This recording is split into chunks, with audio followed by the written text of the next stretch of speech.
Now, if I had 100,000 yen to spend at Tokyo Game Market, roughly 650 US, this is how I'd spend it. Welcome to another video from Cardboard East. My name's Jay. I play board games from Asia and share what I find with all of you. This is a continuation of a previous video what I did for the Tokyo Game Market guide. Are you going to Tokyo Game Market? Well, watch the last video and I'll show you how I do all my research for searching for the coolest, latest, greatest, hot newness from Tokyo Game Market. Now, I've already done everything that I said I would do in the part 1 of the video, and part 2 is me sharing my list of games I find intriguing. Now, my list is going to be different than your list. In fact, this list isn't even my list because there are a lot of factors that you have to think about when you go to Tokyo Game Market. Here's some of my criteria. There's one, like, is this publisher going to give me a review copy? If so, then I don't need to buy it. Are they going to be at Spiel, or are they going to be at Gen Con? Because I'm going to be at those conventions and it's just easier for me to get that review copy there than it would be at Game Market. Also, there might be English rules ready by that time. Another thing to think about is I love board games, and I'm sure you love board games, and that's why you're watching this. But one board game from Japan could be 2 to 3 to 4 card games.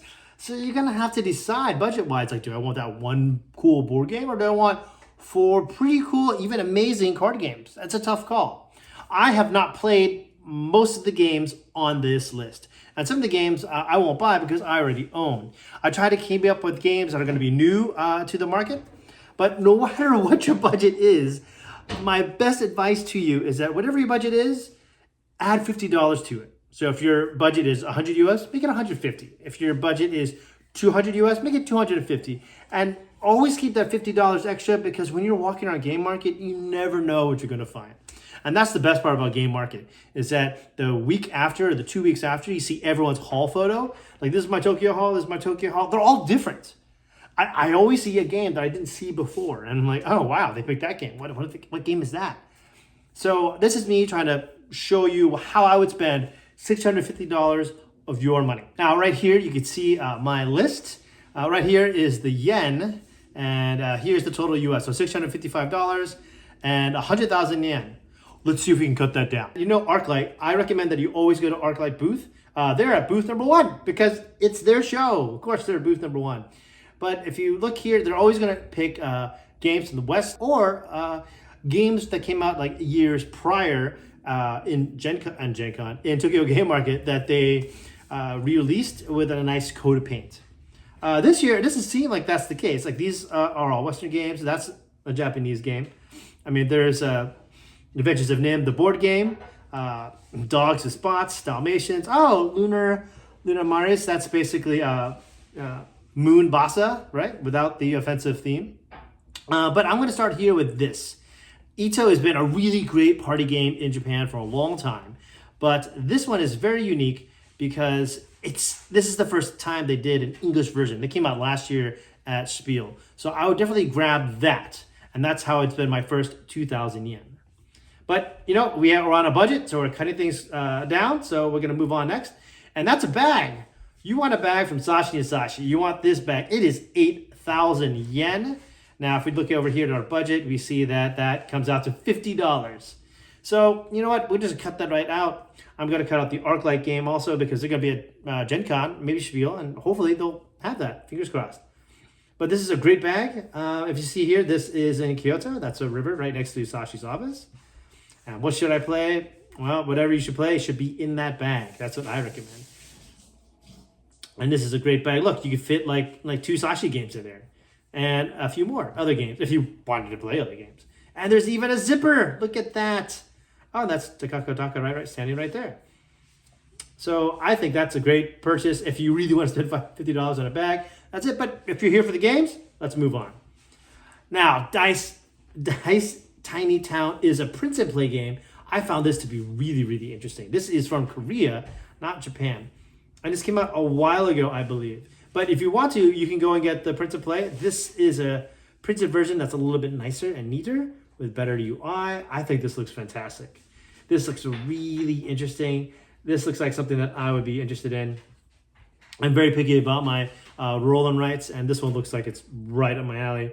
That's Dice Down. But it's a print and play, so we're going to cut it because we're tight on a budget and we're moving down. So what if your budget's even tighter? This game is a long queue, like you're waiting in line. And this is designed by like a 6 or 7 year old. She's like this powerhouse designer who's been designing stuff.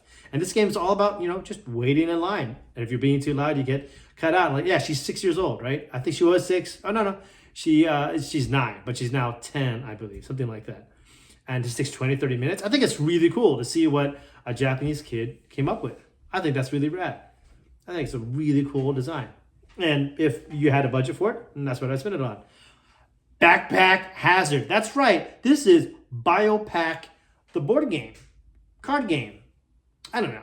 But if you play Resident Evil 4, which is, I think, by far the best Resident Evil, or Biohazard, depending on where you're from, this game is right up your alley. It comes in a PlayStation 2 case. How rad is that? Look at that. That is really rad. And you remember your weapons cache that you have here? That's you. That's the whole game. You are trying to put cards down and putting more weapons in your cache and trying to squeeze things in. I think that is just a really, really rad idea for a game. And it comes in a PS2 case. That's the best part. Best part about the game. 15 minutes, it's not that much, 1,500 yen, and maybe you want to throw this in. This is Road to Lore. Now, I already own this game, but this is 1,000 yen. So if you're looking for a game to kind of squeeze in there, this is it. This, I believe, is the first trick-taking game that we have on our list. What's really interesting about this game here, Road to Lord, is that you see all these numbers. Well, most trick-taking games, you play one card is one number, right? My 7 beats your 6. This one, you can combine cards to make numbers. So, for example, my 2 and a 1 can become 21. My 6 and 7 can become 67. This 00 could be like a 100. Like, it's just, the game is nuts that way. It's a really interesting trick-taking game, and I think it's definitely worth looking into. But this won't be the last time we hear about this designer. We'll hear about him later on our list. Now, this is a weird game. Bukachi got hit by an Akuma. I have no idea what that means. This, I believe, is a trick-taking game. Yes, trick-taking with the power of the devil. The devil. Now, this was in my previous video here. This has like lots of weird ideas here. Poker chips, 20, 40 minutes. It comes with rules. But then you have like this weird things here, like Monte Carlo, King, Macau, and Las Vegas. Oh, that was the one I couldn't read. And it has like this, I love these comics that are on each game page. Or not each, but a lot of them. But it has like this weird demonic KKK guy. I know it's not KKK. I'm trusting that it's not KKK. It's probably some demon cult thing. But wow, can that be just misinterpreted very easily? Does not cross cultures very well. But this, like the card art here, looks really cool. I think it's going to be like a really crazy trick-taking game. Buy and play, that's the password. And I think this is a game that's going to be really interesting. This is so cute. Look at the artwork on this. It has like that Miyazaki kind of look to it. After candy, spiders, and sometimes leopards. I think this is on my previous video. I think the artwork on this looks really, really great. Wow, falling leopards. And it has this great little comic here. Candy falls, spider falls, I win. No, you don't.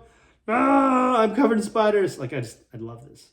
And the artwork here is fantastic. This looks like a really cute game. And hey, you could just read the rules here. Looks like it has some sort of clever scoring mechanism, but different things that are falling from the sky. Could be like a set collection kind of game. I think this looks really, really rad. Palette Gnome is a game from Phantom Labs. Now, they did, she did, Acornism. She's like a one-woman publisher. Like, she does everything here. This one looks really interesting. I had such a good time with Acornism. So I'm thinking that this one is going to be rather interesting. So we went through this list here. If your budget is like $600 or more, that's how I'd probably spend it. But what if your budget was $500? What would be the $400 to $500 range? What kind of games would you get next? Well, let's get to it. All right. So next up on our list of games is this, Taiki Shinzawa. Now, I know a lot of people love Taiki Shinzawa. His games are hit or miss for me. But Shut the Books looks pretty rad. This is one of his new games here. I like the artwork, how like it's clean and functional. This looks really interesting, and that's how I would spend your $500. Moving on. Game Arcade is another trick-taking game. I have not played this or any of them, but it looks quite interesting. Has nice star characters, machines, ghosts, something weird, and coins.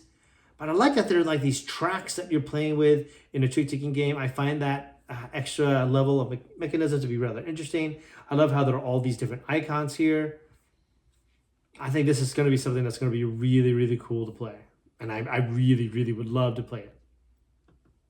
Next up is Trapacarda. Now, Trapacarda is from Polar Pond Games. I really, really love this publisher. I believe that this is a real-time game. At least that's what it says here. Be swayed by the bird that brings happiness. But this is the first time where I've seen them go really all out on like the wooden pieces. Like all of these pieces look really nice.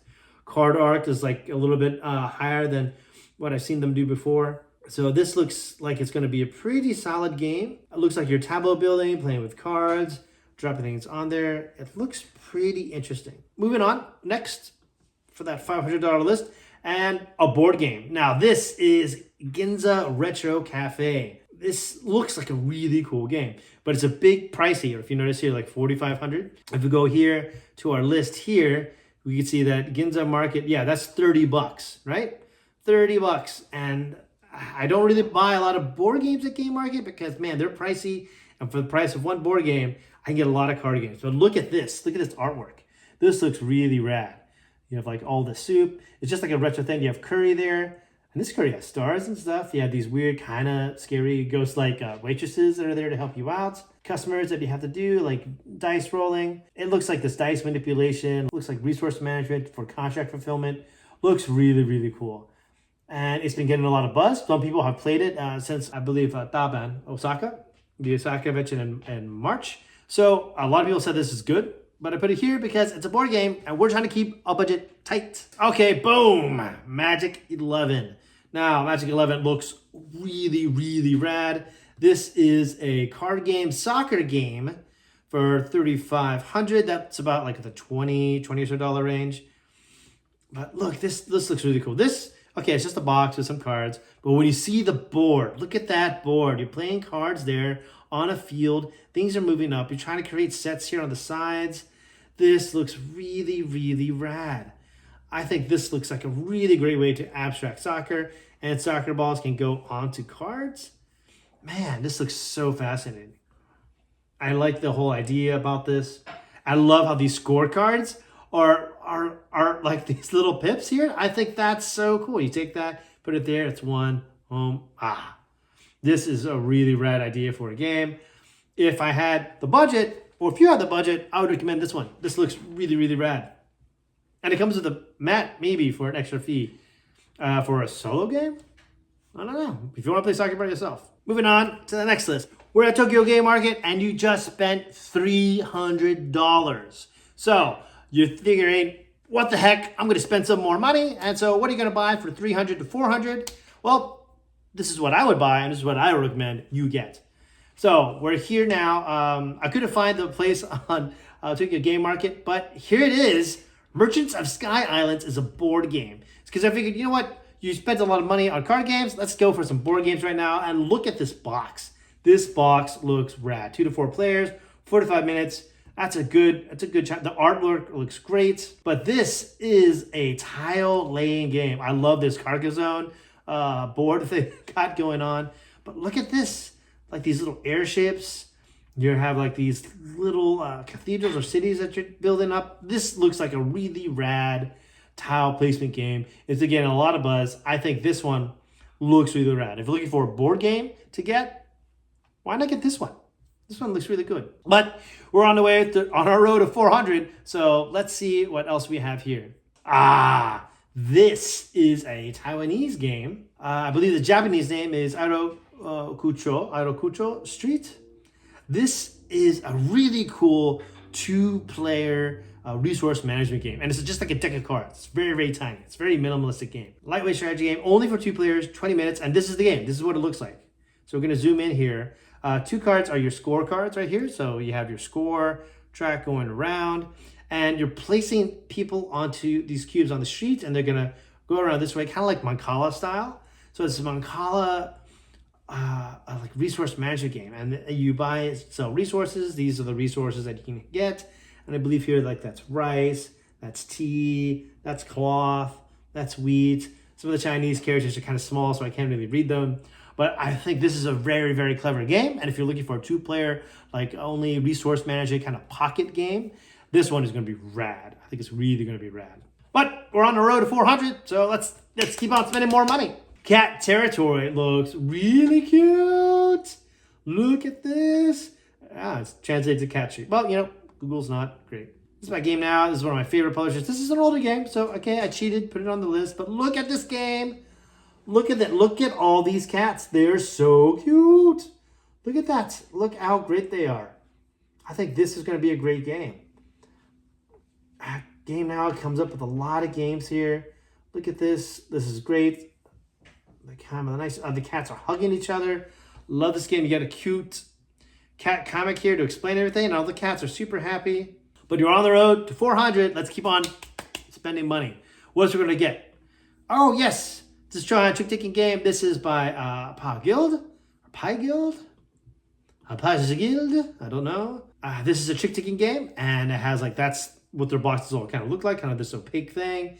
This is the one, I think, this is based off a game that Oda Nobunaga, one of the unifiers of Japan, made, but so many people, he played it, and then so many people played it, and then the economy got shut down because everyone's gambling and playing this game, so he outlawed it, and they somehow recreated the best of their ability with a little bit modern twist game, and this is what it is.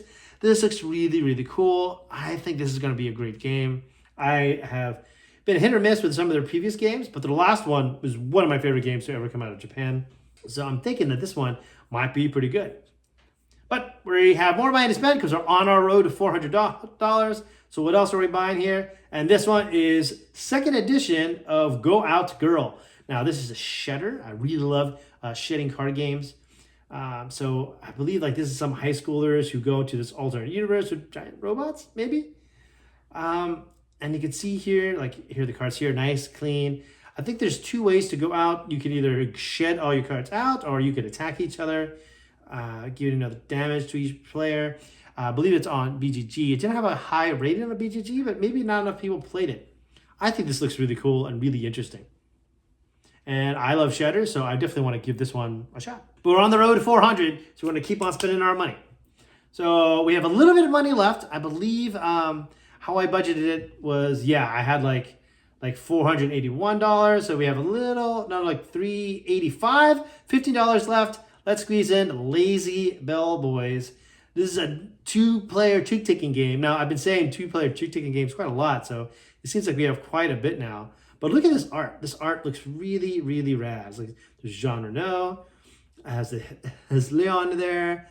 There's some woman here, maybe it's Anna, and there's some rich dude's family, and you're a lazy bellhop, and you don't want to help them at all. So you're trying to get the other person to take them. I think this looks really interesting and really cool.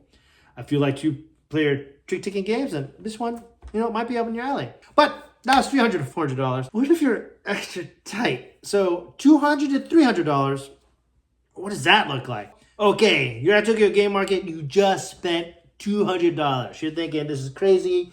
I can't spend any more money. But then you see something, you're like, screw it. Let's just go all the way. And what are we going to do? We're going to buy a big box board game. Here we are again with Game Now. Game Now has been making big waves with Monster Hex. A lot of people have been playing this game, and they're saying that it's really good. This is 2 to 4 players. Game Now has made a lot of great games from Japan. They're one of my favorite publishers now, really quickly. I believe this is an area control game. This game won an award. It won an award. So you know that Japanese people at least think this game is the bee's knees. Why should you? I believe you're playing down hexes. I guess each faction has a different ability here. They all do something different. And you're all fighting for area control of these things. I believe these are points. 5 points first place, 4 points second place. Whoever gets that gets 1 point. I believe these are probably different colors, or maybe you're going for different colors for different abilities. Who knows? But it's from Game Now, and I trust that it's going to be a solid game.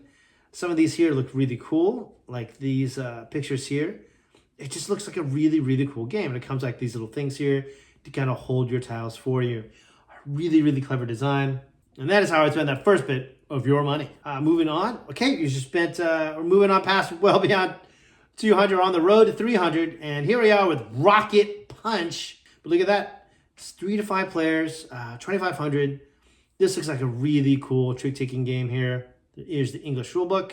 We're going to check the English rulebook out. And then look at this. Here you go. Look at all this. So the weaker, the stronger. I think this looks really rad. He's holding a remote control. Like, I don't know what that's about. Gears, start player marker, their championship belts. This has like little areas that you fight over that in the game. I think this looks really rad. This looks like my kind of trick-taking game. Like robots fighting each other. And a boxing tournament. Yes, please. But we have time. We have no time to waste. You know, game market's closing, so we're going to keep on spending money on the road to $300. What's next is Last Dungeon Dice. Now, this is from Jugame, and Jugame makes great games. And Last Dungeon is one of my favorite solo games. This is an expansion for the Kingdom of the Abyss. Look at that. This has dice adding to it.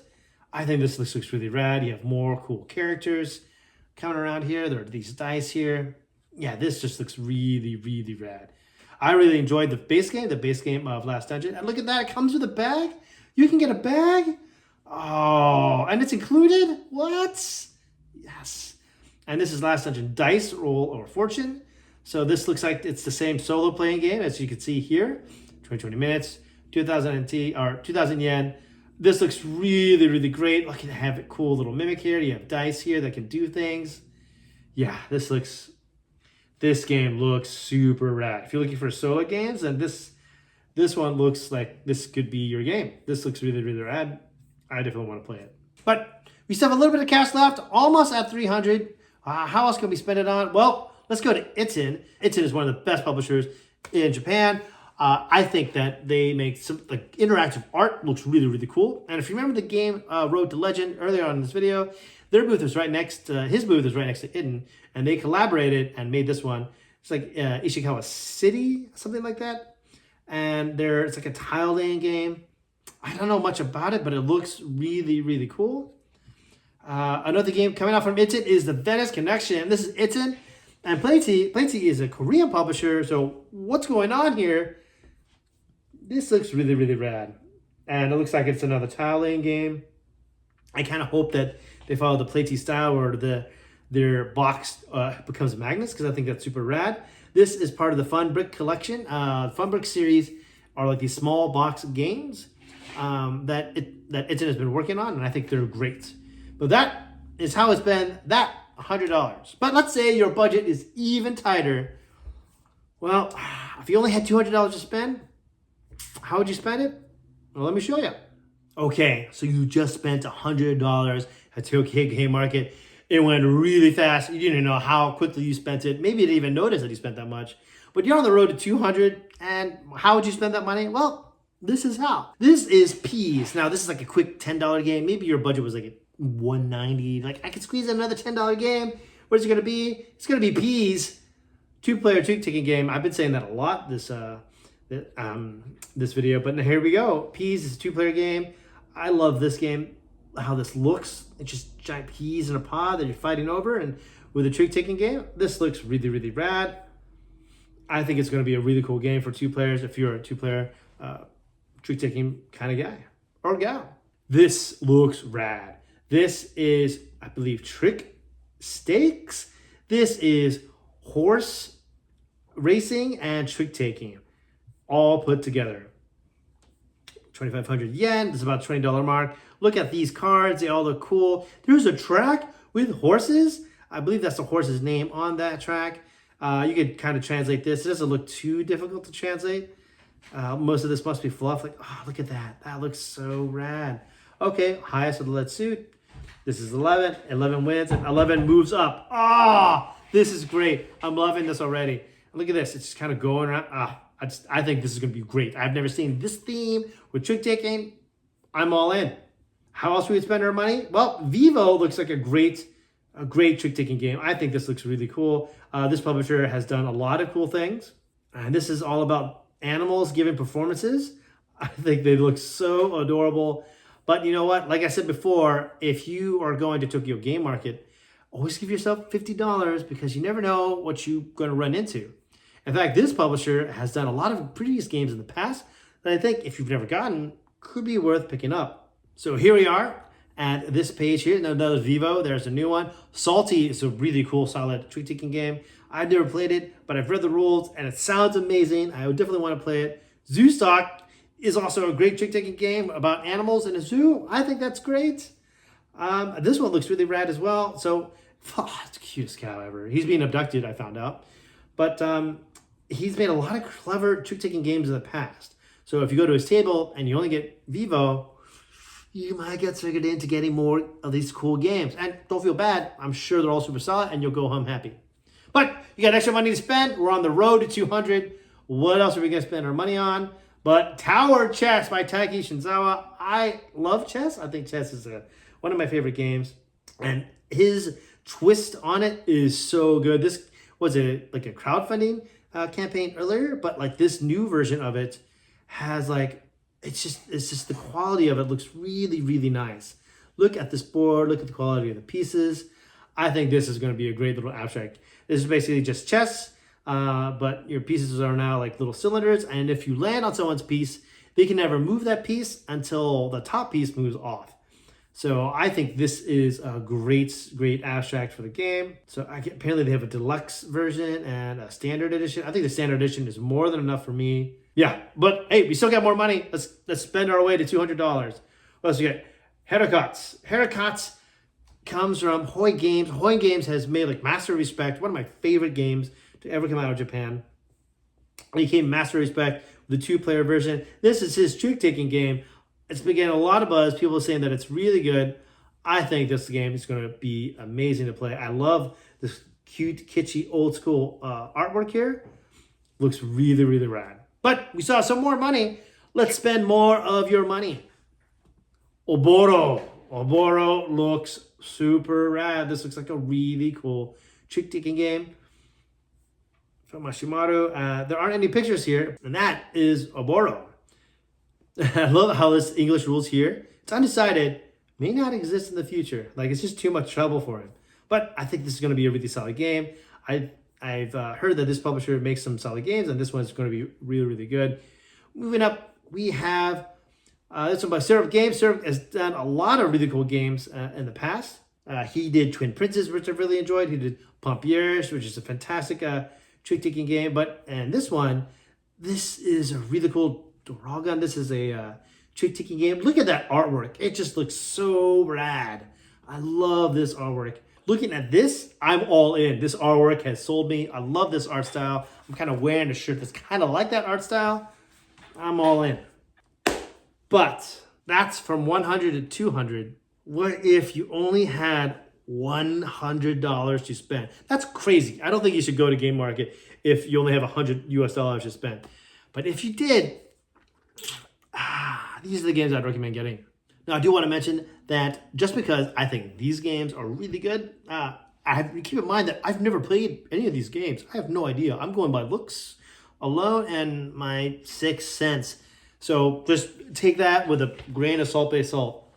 Also, games that resonate with me may not resonate with you. So just keep that in mind. But without further ado, if you only had $100 to spend, which is crazy, but if you only had $100 to spend, this is what I would spend my money on. Look at this. This is Political Wandering Cat, Political World Cat, or Politrickers. Alone on that is great.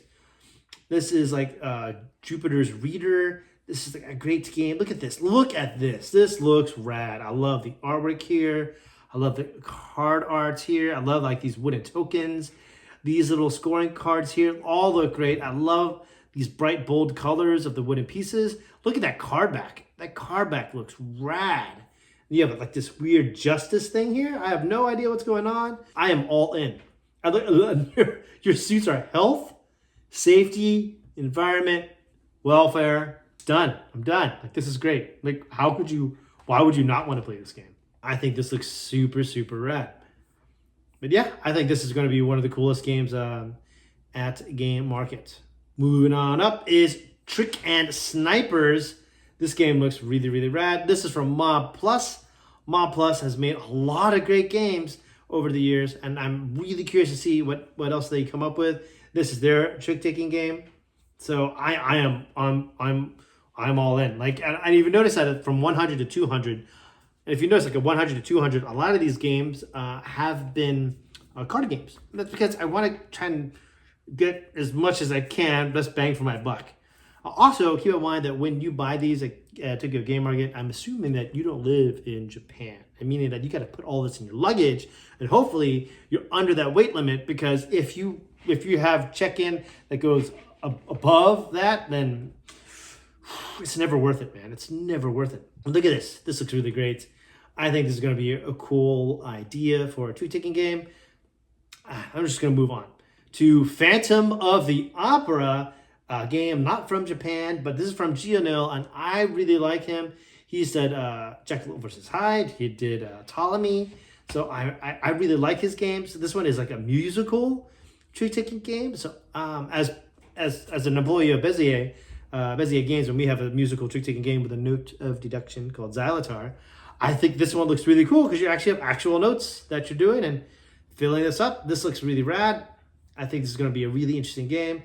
I can't wait to play it. I think Phantom of the Opera is a definite grab at Tokyo Game Market. Oh, Takashi Saito has made some really cool games. 2 years ago, he came out with a game called Open. Last year, he came out with a game called Loop. I feel a little bit fuzzy on it. I definitely want to play it again because it's a shedding game where you switch hands and the hands never change. Anyway, we're talking about this one, and this is his new trick-taking game about dinosaurs drinking sake. Done. It's just dinosaurs and sake. Now, with that picture alone, man, I help you. But let's go to their Twitter and see if we can find something where they're showing it. Yes, here you go. Look at that box cover. That looks really cute. And then here it is. This looks like a lot of math, but I don't know, his games are really interesting. They're very, very unique. And I definitely want to give this one a shot. I think it looks really, really rad. And it has English on it. Each player passes a card to their left. Coolio, I'm digging it. Tuck box, trick taker, I'm all in. But this one is Dyson Crusoe. Now this is the expansion for the bigger game, Dyson Crusoe. Look at this. This is a solo Robinson Crusoe game played with dice. Now this had a crowdfunding earlier, and this is the board game. It's a big box board game, and I said, be careful about this, but I think this one is worth it. Just this looks so rad. I love Robinson Crusoe. I have the collector's edition of Robinson Crusoe. Why am I even looking at this? But that takes a lot of table space. I gotta set that up, and it's gonna be a big event. This one is a small box. I could take this with me on the go. So yeah, look at that. That looks rad. The dice mechanic for this one is supposed to be really, really interesting. And I'm just loving how this game looks, how clean the UI is. The artwork looks really rad. He even has like his own version of Wilson. Oh, I love it. I love it. This looks really great. If I only had to pick two games at Tokyo Game Market, this is one of the two. But if I only had to get one game at Tokyo Game Market, and you go to Tokyo Game Market and only getting one game, what's wrong with you? But if it had to only be one, I would probably have to go with Sashi and Sashi Bus and Stop. I mean, look at this. This game looks like it's gonna slap. It just looks so rad. This game looks so cool. I really loved his elevator game, and this looks like a version of that, but with buses. So I'm really curious to see how this works. But it looks like there's some sort of set collection going on here. I really like it. And one of the things I love about it is that it's not a trick-taking game. Now, I love trick-taking games, but I also like clever card games with mechanics that you haven't seen before. So this is something I'm really, really keen on. And I love Takako Takarai's artwork on here. I love how clean it looks. Presentation on this is it just slaps. It's really, really good. So if I could only get one game from Tokyo Game Market, it would be this one. But that has been my list. And this is how I would spend $650 of your dollars. I'm not going to spend $650. If I did, my wife would definitely have words with me. But my budget is definitely below that. Also, I'm going to run into some of these publishers later on, like at Spiel or at Gen Con. So I'm going to lay off on getting their games at Game Market now. And also, like some of my friends will be getting them and gifting them in. Some of them I know will be easier to find. So I have a very nuanced list that's going to be different than yours. And your list is going to be different from mine. I want it that way. I really, really want it that way. But that are my top picks for Tokyo Game Market 2024 in spring. Once again, my name's Jay. I play board games from Asia and share it fun with all of you. I'm going to leave some links to some videos over here somewhere for you to check out and enjoy. If it's your first time at the channel, just cruise around, chill out. I've made a lot of top 10 lists, top 100 lists, top 20 games from Taiwan. I played a lot of games from Singapore. I made one video about that. You never know what you might find. But thanks for watching, and I'll see you in the next video.